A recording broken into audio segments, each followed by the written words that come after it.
청취자 한 분께서 저희에게 아주 흥미로운 자료 뭉치를 하나 보내주셨습니다.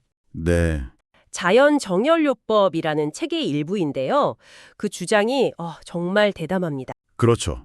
세상의 거의 모든 질병, 암부터 감기까지 전부요 그 원인이 딱 하나라고 말하고 있거든요. 저도 보고 깜짝 놀랐습니다. 그리고 현대 종합병원에서는 손도 못 대는 그 병들을 집에서 아주 간단한 방법으로 직접 고칠 수 있다? 거의 혁명적인 선언을 하고 있습니다. 이게 그냥 단순한 민간요법 모음집이 아니더라고요. 아, 그런가요? 네, 질병의 근본 원인부터 진단, 치료, 예방법까지 어혈이라는 단 하나의 키워드로 모든 걸 설명하는 하나의 완결된 세계관을 제시하고 있어요. 바로 그겁니다. 하나의 완성된 세계관.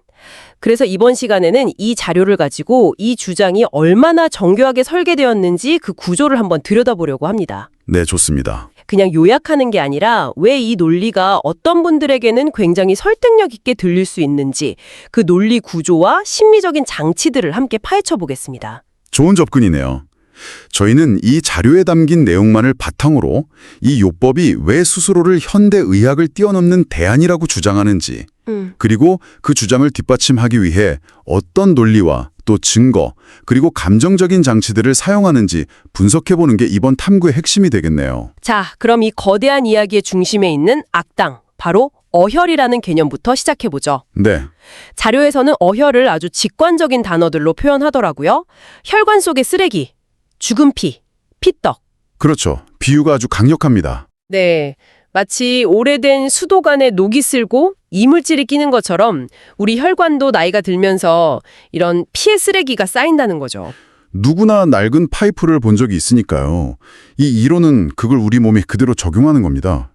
특히 문제가 되는 건 우리 몸의 99%를 차지하는 그 수십억 개의 모세혈관이라고 딱 지목을 하죠. 아, 굵은 혈관이 아니라요? 네, 큰 혈관, 그러니까 고속도로가 막히는 건 스텐트 시술 같은 걸로 뚫을 수 있지만 온몸에 퍼진 실핏줄, 즉 골목길까지 전부 막혀버리면 현대의학으로는 답이 없다고 선언해버립니다. 그리고 여기서 아주 단순하면서도 약간 섬뜩한 공식을 제시해요. 나이가 40이면 혈관의 40%, 60이면 60%가 막혀 있다. 맞아요. 이거 그냥 설명이 아니라 거의 운명선고처럼 들리는데요. 바로 그 지점이 이 이론의 찬재성입니다. 눈에 보이지 않는 복잡한 노화 과정을 혈관 막힘이라는 단순하고 측정 가능한 문제로 바꿔버리는 거죠. 사람들은 복잡한 것보다 단순한 서사를 훨씬 선호하거든요.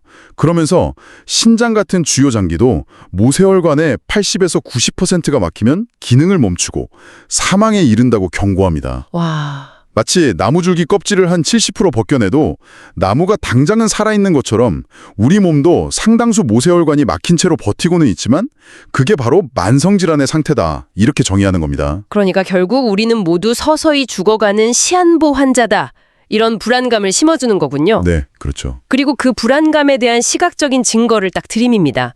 자료에 실린 사진을 보면 건강한 피, 즉 생혈은 소매에 붉고 깨끗하게 스며들잖아요. 네. 근데 이 어혈이라는 건 검고 끈적한 덩어리 형태로 솜 위에서 그냥 뭉쳐 있어요. 흡수가 안 되고. 맞습니다. 이 사진 한 장이 수백 페이지 설명보다 더 강력한 메시지를 주는 것 같아요. 정확합니다. 이건 단순한 정보 전달이 아니라 경험을 설계하는 거예요. 백문이 불여일견이라는 말을 그대로 이용하는 거죠. 독자에게 당신 몸속에도 지금 저런 검은 덩어리가 돌아다니고 있다고 속삭이는 겁니다. 지적인 동의가 아니라 본능적인 혐오감과 위기감을 자극해서 해결책을 갈망하게 만드는 아주 효과적인 장치죠. 알겠습니다. 그럼 이렇게 교묘하게 공포감을 조성한 뒤에 그들이 제시하는 유일한 해결책은 무엇인가요? 이 혈관 속 쓰레기를 청소하는 방법 말입니다. 네. 여기서부터 이야기가 정말 흥미로워지더라고요. 그렇죠. 해결책은 문제만큼이나 놀랍도록 단순합니다. 어떤 건가요? 약이나 음식, 운동 같은 간접적인 방법이 아니에요. 자료의 표현을 빌리자면 집안의 쓰레기는 내다 버려야 하듯 몸속의 쓰레기인 어혈은 몸 밖으로 뽑아서 버려야 한다는 겁니다. 뽑아서 버린다? 와, 굉장히 물리적이고 직접적인 표현이네요. 그럼 그건 어떻게 가능합니까? 3가지 도구를 제시합니다. 네. 2mm 길이의 아주 작은 일회용 침, 그리고 부항과 진공 펌프. 아, 부항이요? 네. 원리는 간단합니다. 병이 있다고 생각되는 부위, 예를 들어 어깨나 허리의 피부를 침으로 아주 살짝 찌릅니다. 얕게요. 그 다음 그 위에 부항을 붙이고 진공 펌프로 공기를 빼서 강한 압력을 만드는 거죠. 그러면 그 압력에 의해서 몸속의 어혈이 피부 밖으로 빨려 나온다. 이런 원리입니다. 잠깐만요. 여기서 저도 자료를 읽다가 고개를 갸우뚱했던 지점인데요. 피부에 부항을 붙여서 어떻게 몸속 깊숙한 곳, 예를 들어 신장이나 뇌, 심장의 어혈을 뽑아낼 수 있다는 건지 이건 상식적으로 거의 불가능해 보이는데요. 아주 중요한 질문입니다. 이 거대한 논리적 허들을 어떻게 뛰어넘나요? 여기서 이 이론은 과학적 설명을 포기하고요. 대신 또 다른 강력한 비유를 가져옵니다. 바로 자연의 이치죠. 자연의 이치요? 네, 자료는 이렇게 설명합니다.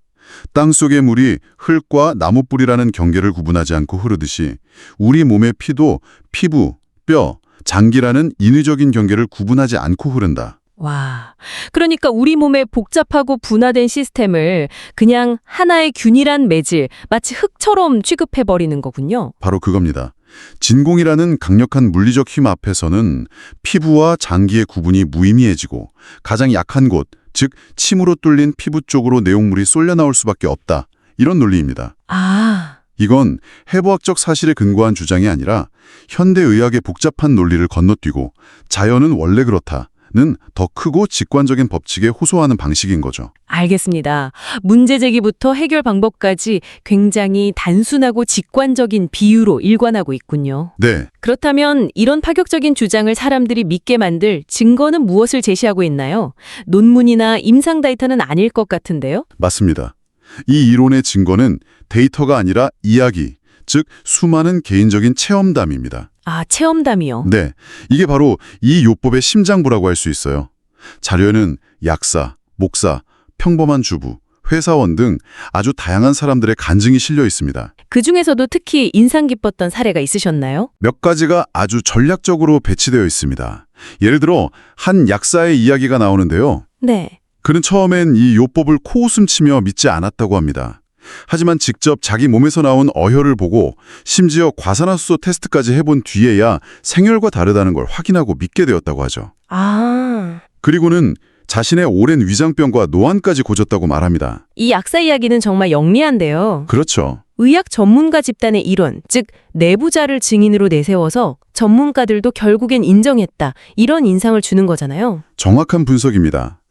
또 다른 인상적인 이야기는 8살 딸의 극심한 아토피를 고쳤다는 어머니의 이야기입니다. 아, 이건 독자의 부모된 마음에 직접적으로 호소하는 거죠. 내 아이를 위해서라면 지푸라기라도 잡는다는 절박한 심리를 파고드는 겁니다. 그렇겠네요. 또 눈길에 넘어져 척추 골다공증으로 꼼짝 못하던 78세 아버지를 수술 직전에 아들이 직접 사열해서 낫게 했다는 이야기도 나오고요. 와, 이건 효라는 가치를 건드리면서 동시에 수술 없이도 나올 수 있다는 희망을 주는 거군요. 네.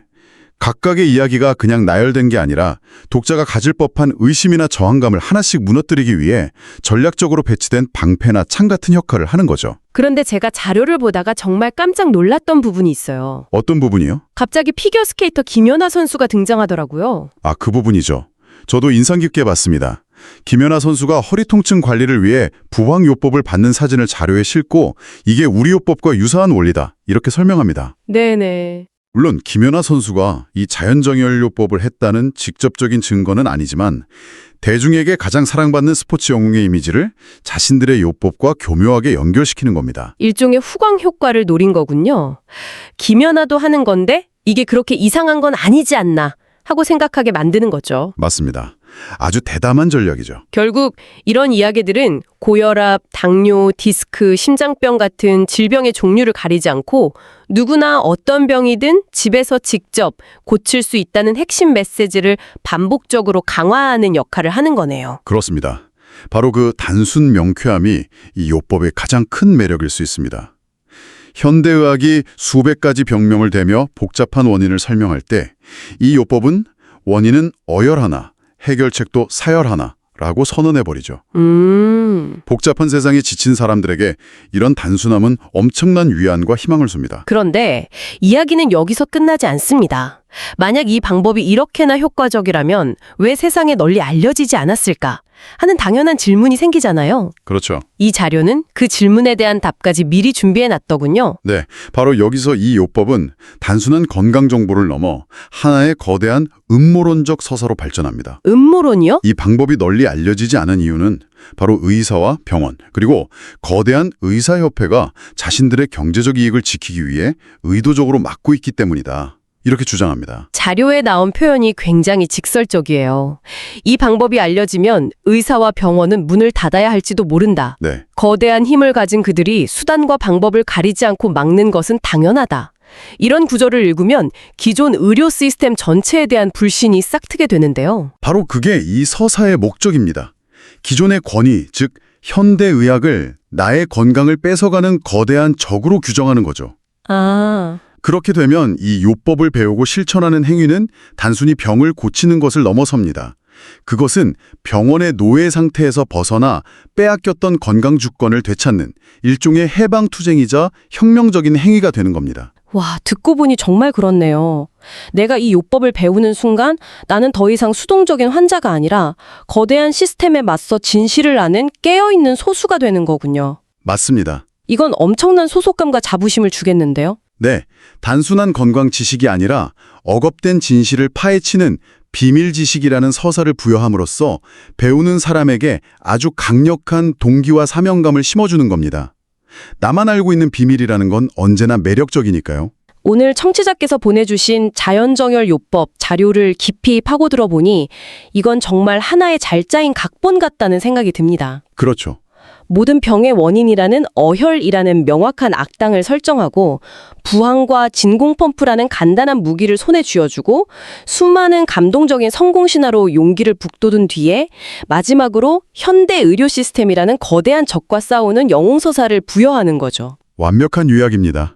수도관의 찌꺼기나 집안의 쓰레기 같은 아주 강력하고 직관적인 비유를 사용해서 현대의학의 복잡성에 지치고 소외감을 느꼈던 사람들에게 당신도 할 수 있다는 강력한 효능감을 심어주는 겁니다. 네. 그 논리 구조가 굉장히 정교해요. 마지막으로 청취자께 생각해 볼 질문을 하나 던져드리고 싶습니다. 네. 이 자료는 처음부터 끝까지 한 가지를 끊임없이 강조합니다.